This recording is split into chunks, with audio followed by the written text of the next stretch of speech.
muchísimas gracias por la invitación. Es un placer.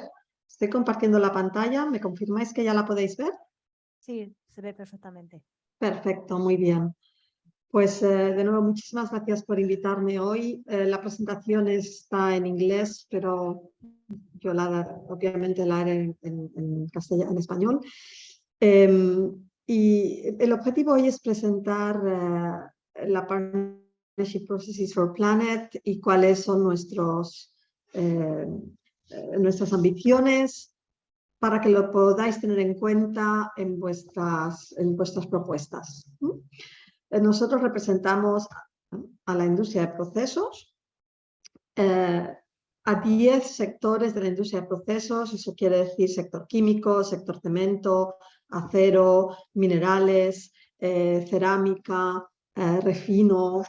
Bueno, podéis contar hasta 10 y podéis ver nuestra información también en alguna diapositiva y en nuestra página web.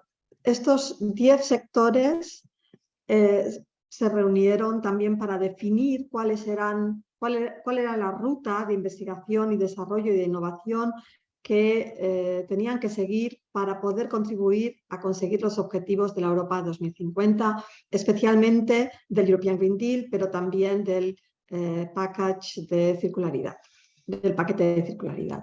Y se definieron tres challenges, tres problemas, podríamos decir, y tres ambiciones. El primero es que este tipo de industrias tienen un alto... Perdón, esta especie de bronquiolitis que nos está afectando a muchos, parece que no se acabe nunca. El primer reto sería el alto impacto en el clima.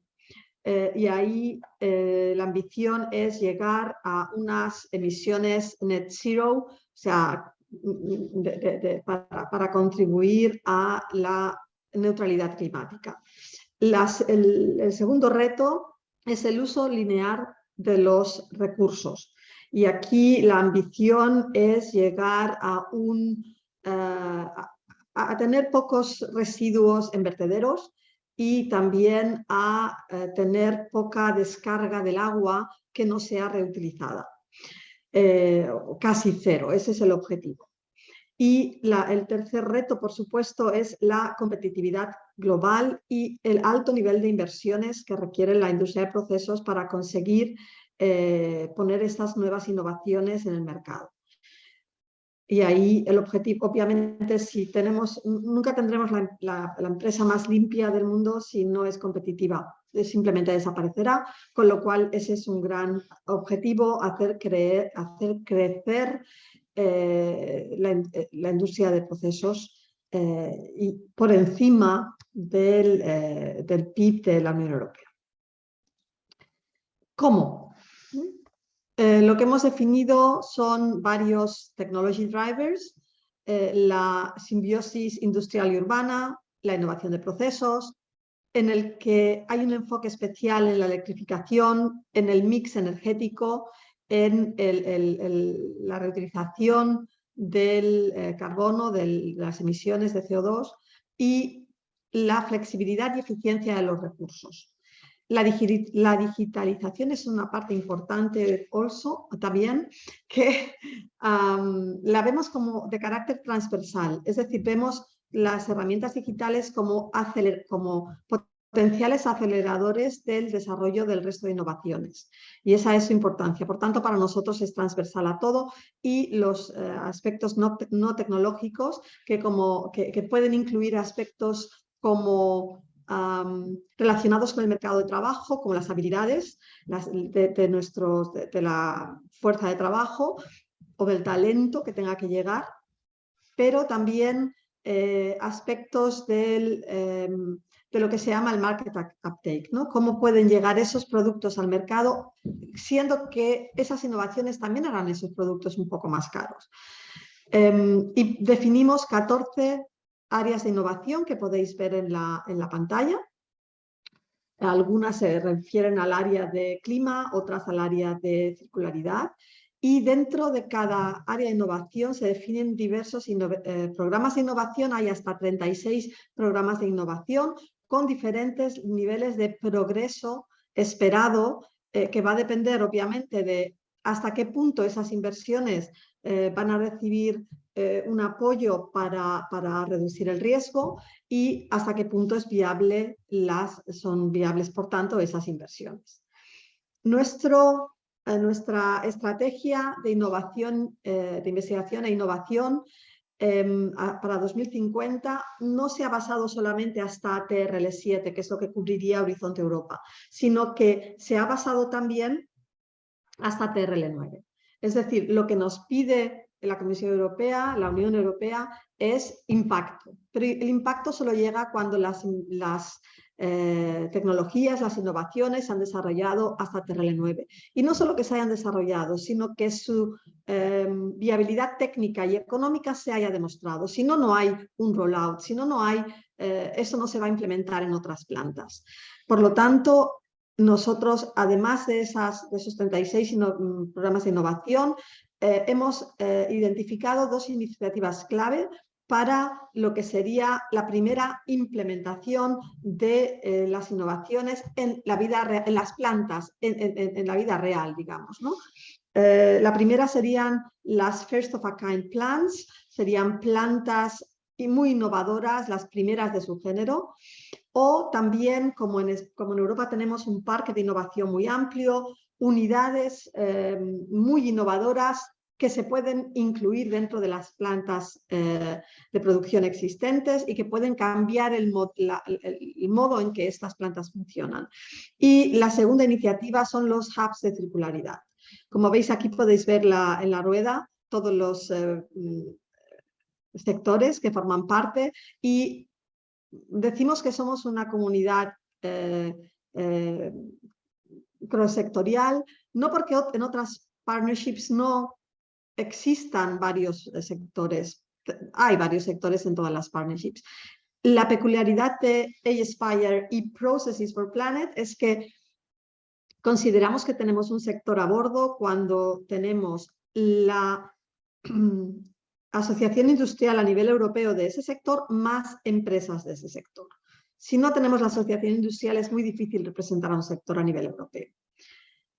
Paso a la siguiente slide. Aquí podéis ver, voy a hacer algún otro clic, podéis ver cuáles son los elementos de los aspectos de circularidad. Hay 2 elementos clave. El primero sería lo que llamamos el upcycling. O sea, no estamos hablando simplemente de reciclaje, que es muy importante, pero si solo nos quedamos ahí, creemos que no se van a conseguir los objetivos del Green Deal o del package de circularidad. Lo que creemos es que es necesario que una gran parte o casi todo el residuo que llega a nuestros vertederos, en vez de quedarse en los vertederos, se reintroduzca en el sistema industrial para crear nuevos materiales. Eso sería el upcycling y eso sería la capacidad que proporcionan las industrias de procesos para reintroducir este residuo reconvertido en un producto, en un subproducto en grandes cantidades. Esa es la capacidad de estas industrias. Y para ello está claro que actualmente no todo el residuo va a poderse convertir en un nuevo subproducto, en un secondary resource. ¿Por qué? Porque hay algunos materiales actualmente que si se intentan reintroducir en el sistema productivo van a generar otros males medioambientales mayores como mayor CO2, etcétera. Entonces eso se tiene que evitar. Sin embargo, por eso tenemos la siguiente parte de la iniciativa, que es el ecodiseño de los materiales. Siempre estamos pensando, por el punto cross-sectorial, no en el ecodiseño de un material concreto, porque eso es muy monosectorial. Lo que estamos pensando es en cómo ese ecodiseño de los materiales afecta al proceso industrial y cómo ese proceso industrial tiene que regenerarse y que pueda ser hecho desde un punto de vista cross-sectorial, porque esos son problemas que los sectores comparten. Y el objetivo es que haya cada vez un mayor número de productos que en vez de quedarse en los vertederos puedan ser reintroducidos en el sistema industrial. Por lo tanto, aquí estamos hablando del Safe and Sustainable by Design, de la eficiencia de los recursos, también de nuevas tecnologías para recuperar el residuo de agua, de nuevas tecnologías para esa reintroducción en el sistema y también de nuevas tecnologías y herramientas para hacer un seguimiento, el material tracing, ¿no? Este seguimiento de dónde están los materiales y cuál es la vida de esos materiales. Referente a la ambición de clima, necesitamos desarrollar nuevas tecnologías. Nuestros sectores nos dicen algunas de las tecnologías para poder realmente reducir las emisiones de CO2 o revalorizarlas no existen, tienen que ser creadas y las que existen tienen que ser realmente probadas hasta TRL9. Con lo cual aquí lo que queremos es ese desarrollo de todas esas tecnologías que permitan reducir el CO2, pero también basado en todos los aspectos o en todas las áreas de producción de las industrias de procesos. Como podéis ver aquí, GHG Emissions Free Electricity es un factor clave. Por lo tanto, aquí tiene que ver toda la cadena de valor y también consideramos la circularidad en todo lo que es los pathways, los procesos, los caminos para hacer esa drástica reducción de las emisiones de CO2. ¿Vale?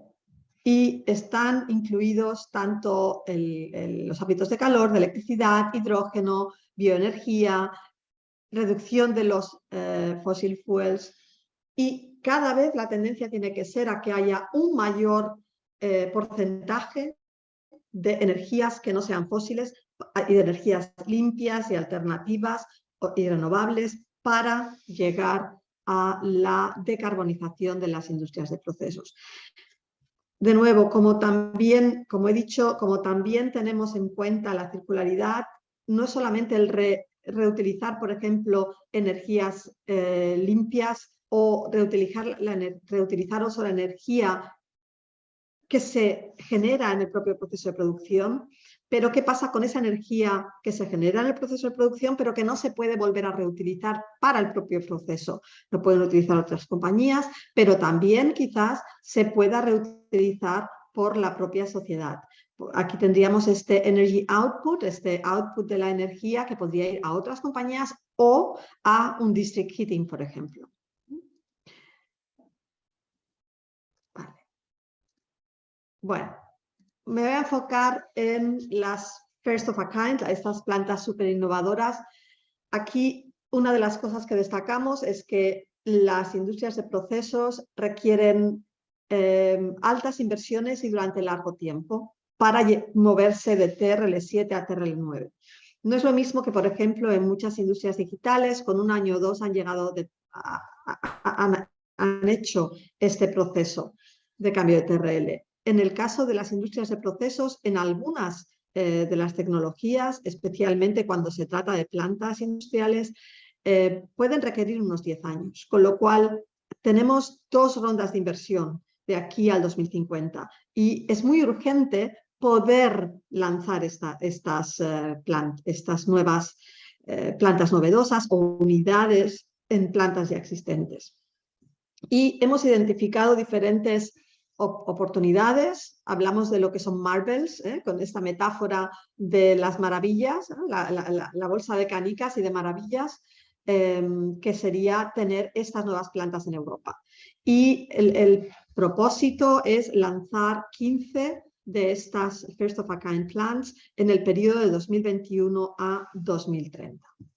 ¿Vale? Por tanto, hay un alto compromiso industrial para eso. La segunda iniciativa que os he comentado son los hubs de circularidad. Lo que estamos viendo es, cuando tenemos un proyecto y acaba, ¿qué pasa con ese proyecto? Ese proyecto no va a tener impacto si no se lleva a cabo en algún sitio y si no finaliza. Y vemos que en el tema de circularidad tiene que haber una implicación muy alta de la regiones o de la parte pública también, de las áreas donde hay una alta presencia de las industrias de procesos. Obviamente, cuando hablamos de los hubs de circularidad, estamos hablando sobre todo, en nuestro caso, donde haya industrias de procesos, aunque obviamente queremos colaborar con toda la cadena de valor dentro de esa región.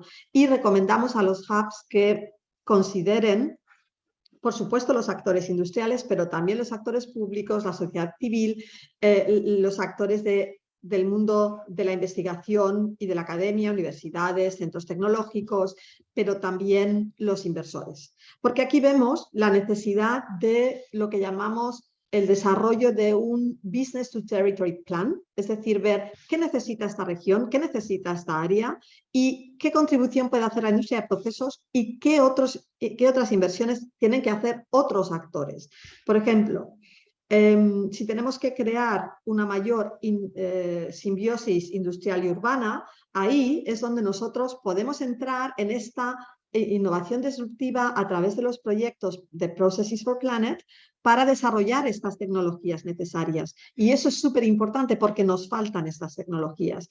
Pero si para conseguir esta reintroducción de grandes cantidades de residuos transformadas en secondary resources en los procesos industriales, necesitamos que el residuo sea seleccionado de un modo diferente, esa inversión no vendrá de la industria de procesos, esa inversión vendrá o de la región o de la municipalidad o de las pymes en el tema de reciclaje, etc. O sea, por eso hablamos mucho de la cadena de valor.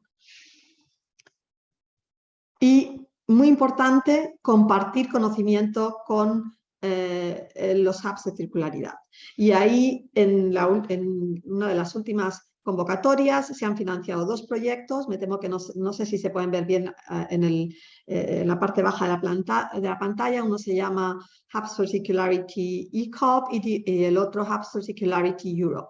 Ambos proyectos van a durar 4 años y tienen el objetivo, no fácil, de crear una comunidad de práctica, es decir, una comunidad que pueda apoyar a los proyectos, a los hubs de circularidad, proporcionando herramientas, proporcionando información y proporcionando conocimiento, en definitiva, para que los hubs puedan desarrollarse a escala.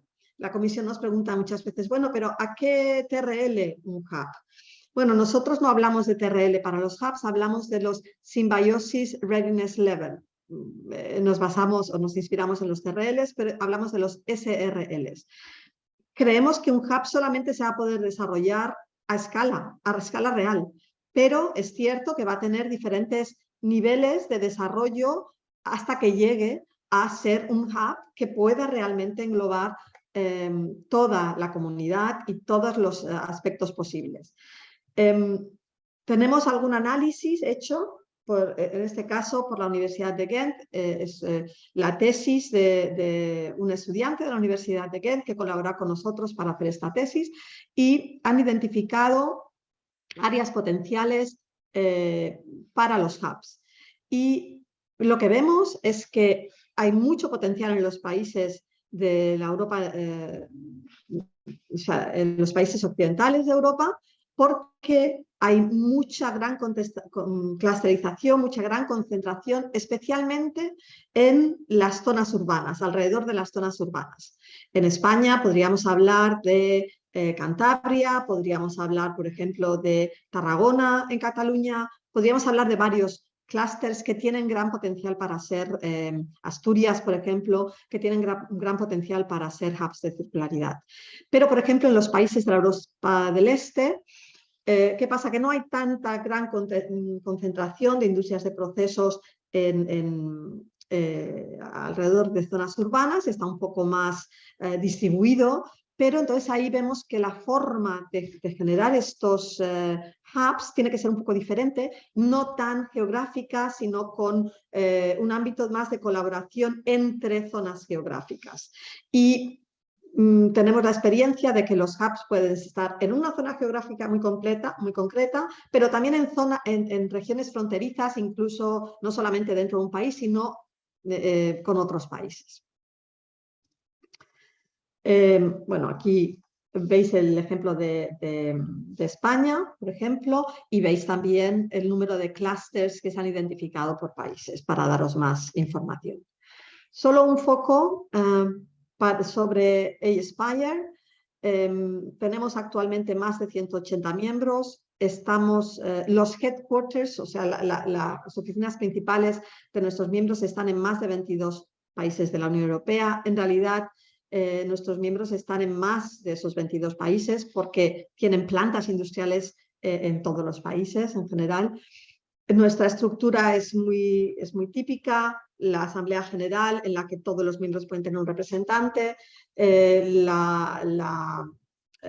comité de dirección en el que todos los sectores están representados, también están representadas las pymes y también los miembros de investigación. La oficina da apoyo a todos nuestros miembros y, muy importante, el APG, el Advisory and Programming Group, nuestro consejo asesor, que son los que lideran todo el desarrollo de la contribución a la creación de los tópicos de Processes for Planet, pero también todo lo que son el análisis del portfolio de proyectos para ver cuáles son los siguientes pasos, todos los que lideran la contribución de nuestros miembros para nuevos tópicos, pero también para la revisión de nuestra agenda, que precisamente se va a realizar el año que viene, y los grupos de trabajo. Estos grupos de trabajo son permanentes y cualquiera de nuestros miembros puede unirse a cualquiera de estos 6 grupos de trabajo en cuanto su membership ha sido aprobada. Y también tenemos un Member States Ambassadors Group. Es un grupo de miembros de Aspire que pueden ser un poco embajadores de Processes for Planet con los Estados miembros, con 2 objetivos. Primero, pues pasarles información sobre nuestra partnership, pero también obtener información de ellos que luego vamos a tener en cuenta cuando hacemos los tópicos o cuando hacemos esta revisión de nuestra estrategia de innovación. Cuando es necesario, creamos algún grupo especial de trabajo que a lo mejor puede tener una validez temporal durante 3 meses, durante 6, dependiendo de una actividad específica en la que se requiera experiencia específica. A nivel del partenariado, nosotros somos el socio privado y la comisión es el socio público, liderado por DigiRTD, pero también con la participación de DigiGrow. Y como partnership nos reunimos en la Partnership Board. Aquí es donde nos reunimos, pues la comisión decide quién participa desde su punto de vista y nosotros tenemos 5 representantes del comité de dirección, yo misma como directora ejecutiva y 15 representantes del consejo asesor. Y aquí es donde discutimos formalmente sobre los tópicos, sobre la estrategia, etc. Pero también tenemos, muy importante, y esto es nuevo, esto no lo teníamos en Horizonte 2020 cuando nos llamábamos Aspire Partnership, es el Feedback Panel, donde establecemos un diálogo con la sociedad civil, con las ONGs, y el Impact Panel, donde establecemos un diálogo con los inversores públicos para ver cómo podemos ayudar a la pipeline de los proyectos a llegar a TRL9 o que haya más proyectos que lleguen a TRL9, más innovaciones que lleguen a TRL9. Esto es un breve resumen del valor que podéis obtener si os unís a nuestra asociación. Puede ser bastante variado, incluye tanto acceso a talento, acceso a la capacidad de poder contribuir a definir los tópicos, aprender en ese proceso para tener una mayor success rate en vuestras propuestas, pero también encontrar vuestros nichos de mercado, colaborar con vuestros proveedores y también con vuestros clientes de manera directa. Esto nos lo dicen mucho las pymes, que el hecho de tener el SRIA les da mucha información sobre cuáles son sus oportunidades de mercado y el hecho de poder venir a nuestras actividades, a nuestros brokerage events, a nuestros workshops temáticos, etcétera, les da una gran oportunidad para aprender directamente de sus clientes y para poder trabajar y colaborar directamente con sus clientes.